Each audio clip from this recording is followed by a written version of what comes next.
Sasa mbona mmekaa kama unajua hamuimbi? Weka nyimbo sasa.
Avec le succès de l'opération Queen Corridor, il semblait que la conclusion de la première phase de la mission UNAMIR était en bonne voie. Il restait encore à former le gouvernement de transition. À l'occasion d'une cérémonie, le 5 janvier 1994, le président de ce gouvernement de transition, Habyarimana, a prêté serment.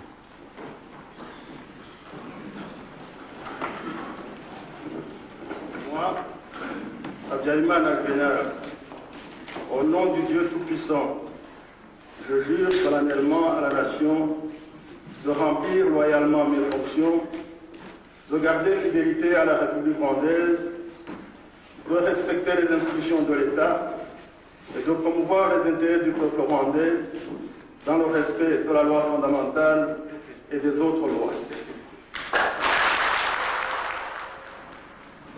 Durant l'après-midi, le même jour, le Parlement devait être installé. Cependant, pour protester contre la composition de ce Parlement, une grande partie des députés ne sont pas venus siéger. Conséquence, la formation du gouvernement fut reportée à une date indéterminée.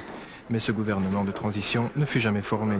L'attentat du 6 avril dernier contre l'avion du président Habyarimana a mis brutalement fin aux négociations. Le Rwanda était à la veille de ce qui allait devenir l'une des guerres les plus cruelles et les plus violentes que l'Afrique ait connues.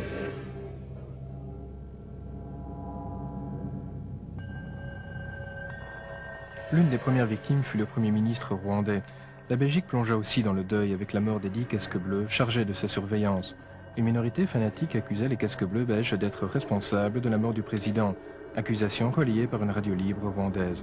Tous les Belges présents dans le pays furent dès lors menacés. La situation pour nos compatriotes devint rapidement intenable et le gouvernement belge décida d'envoyer une force d'intervention pour évacuer les Belges encore présents au Rwanda.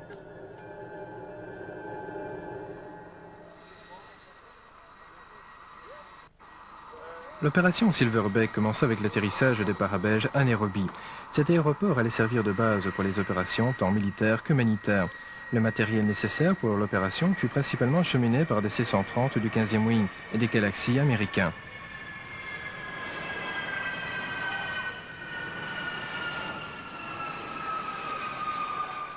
La première action était d'atterrir à l'aéroport de Kigali, un atterrissage qui se fit dans une tension extrême car personne n'avait idée de la situation sur place. Fort heureusement, celle-ci était suffisamment calme.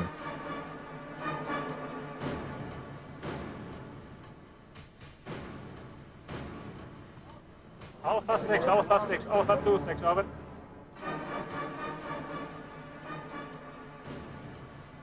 Après s'être installés dans le hangar où se trouvait auparavant l'avion présidentiel, les parents ont pu commencer immédiatement les premières évacuations.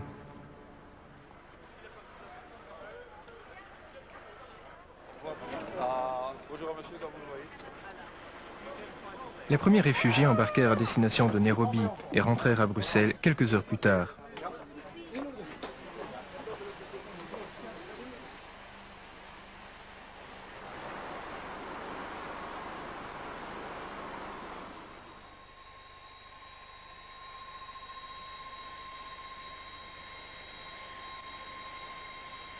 Complètement épuisés et portant les seuls objets qu'ils ont pu sauver, les réfugiés étaient à peu près 2000 à venir en Belgique. Ils furent accueillis à l'hôpital militaire de Nederoverenbeek.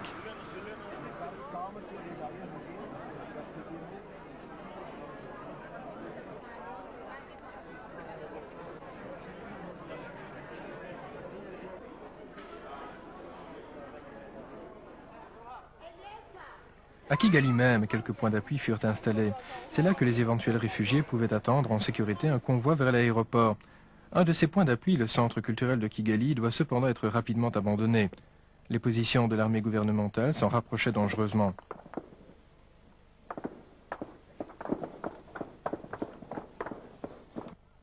Tous les réfugiés, y compris des Tutsis qui recherchaient une protection, furent acheminés vers le point d'appui suivant, l'école française. Là, cependant, la situation ne semblait guère meilleure. On était même pris sous le feu. Il fallait pourtant tenir cette position, et pour ce faire, on renforça sa défense.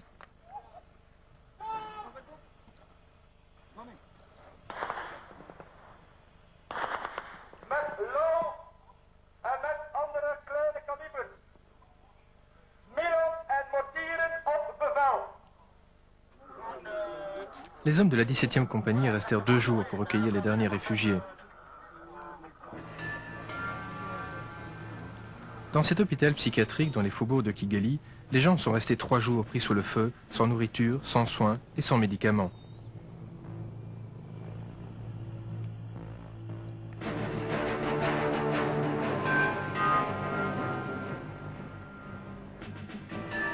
La situation y était très délicate et l'évacuation particulièrement dangereuse et difficile. Finalement, toutes ces personnes furent également mises en sécurité.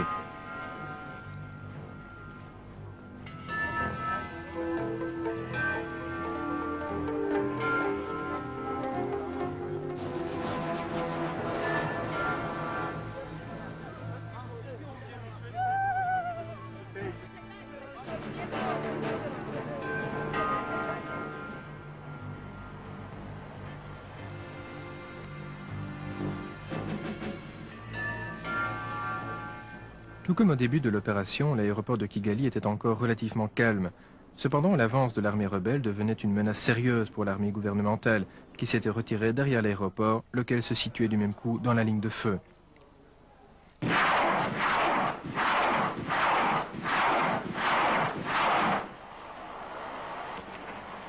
Il y eut des tirs tout près en effet, ce qui augmenta fortement le danger sur le terrain de l'aéroport. Quelques projectiles tombèrent sur le tarmac, dont un fut bien près de toucher un C-130 qui faisait la navette.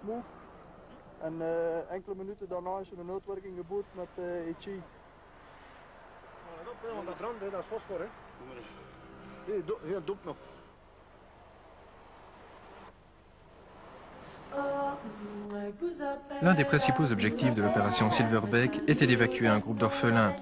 Ils furent recueillis à l'école française par la 17e compagnie. Un accueil en Belgique ou en Italie est envisagé pour ces orphelins. Avec eux partirent également vers Nairobi les premiers paras.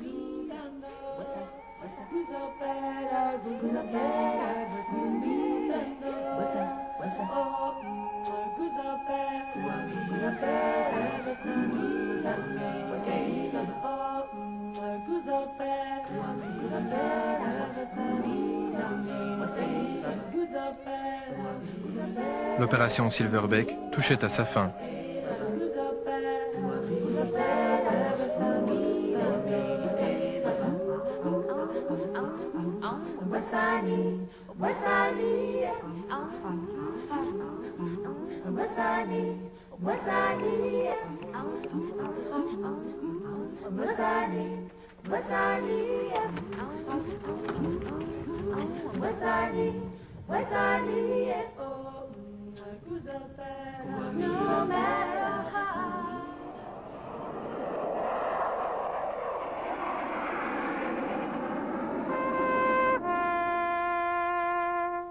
Entre-temps, la brigade paracommando, partie avec quelques autres unités, comme l'escadron du 4e chasseur à cheval, s'était retiré à l'aéroport international de Nairobi, au Kenya, pour se reconditionner.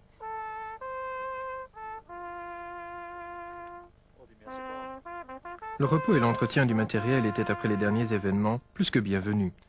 La question que se posait alors le commandement, tant à Bruxelles, à Kigali qu'à Nairobi, était de savoir comment retirer du Rwanda les casques bleus belges avec le moins de risques possible. Le choc que causa la mort de nos 10 hommes sur place était encore vivement ressenti. Choisir et donc prendre la responsabilité était extrêmement délicat, mais les casques bleus belges devaient absolument quitter le Rwanda. C'est ce que le ministre des Affaires étrangères, Willy Klaas, a fait clairement entendre à l'ONU, qui a donné son aval à ce retrait.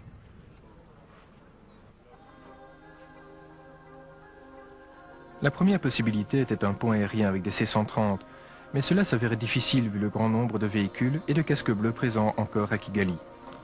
Par ailleurs, les casques bleus n'étaient pas à l'abri d'attaques de mortiers sur la piste de décollage de Kigali, comme ce fut déjà le cas lors du départ des derniers réfugiés français. Personne ne désirait courir à nouveau ce risque. Deuxième possibilité, la solution terrestre. Une énorme colonne de véhicules, 450 casques bleus, armés jusqu'aux dents et prêts à tirer.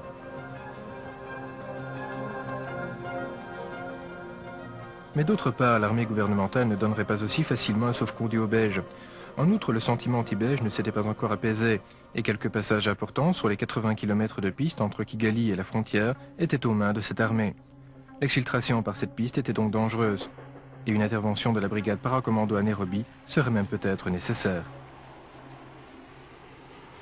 Une troisième possibilité était de combiner la piste et l'air. Toutes les options restaient envisageables. La décision n'était pas encore tombée et sur le terrain, la situation pour les paras était calme. Aussi bien sur le champ d'aviation de Nairobi que sur celui de Kigali, la vie militaire habituelle reprenait à nouveau son cours. Tout cependant se déroulait maintenant en fonction de l'exfiltration. Des moyens supplémentaires furent envoyés sur place depuis la Belgique. Une liaison satellite fut installée par une section du 5 TTR, ceci afin de rester en liaison non seulement avec Kigali, mais également avec le Centre Ops de Bruxelles, opérationnel 24 heures sur 24, et où la présence assidue du ministre de la Défense nationale, Léo Delcroix, fut appréciée.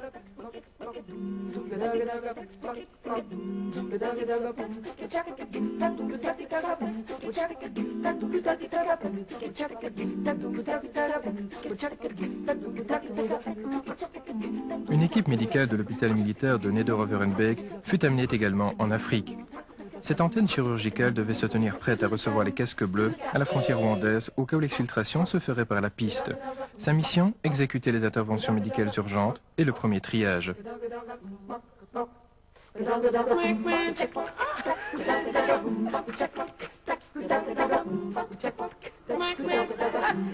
Il apparut très rapidement que la Tanzanie, et principalement le village de Mwanza, deviendrait la plaque tournante pour l'exfiltration de Kibat. Le 19 avril, vers 3 heures de l'après-midi, les casques bleus belges remirent leur mission aux mains des Ghanéens, et le lieutenant-général Charlier décida que l'exfiltration de Kibat se ferait par la voie des airs. L'opération devait être terminée pour minuit ou plus tard. Ce fut surtout l'occasion pour le 15e Wing de montrer un bel échantillon de son organisation et de sa flexibilité. En un minimum de temps, tous les C-130 furent acheminés à Kigali. Ils allaient effectuer plusieurs navettes entre l'aéroport national du Rwanda et Mwanza.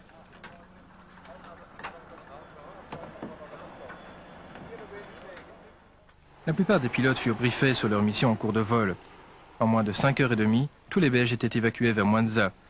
Plus de 25 rotations sur Kigali eurent lieu durant ce court laps de temps. Quelques appareils ne restèrent pas plus de 6 minutes sur le tarmac. Avant même que les Rwandais ne sachent ce qui se passait, les Belges et leur matériel avaient complètement disparu. Blue Safari fut une totale réussite.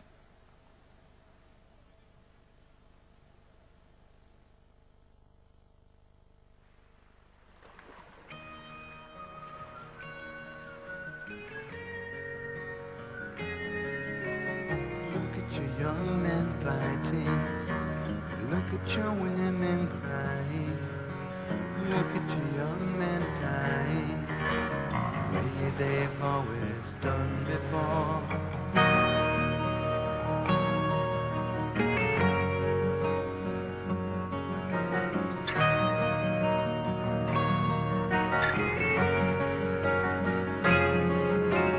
Look at the hate we're breeding. Look at the fear we're feeding. Look at the lives we're leading. The way we've always done before.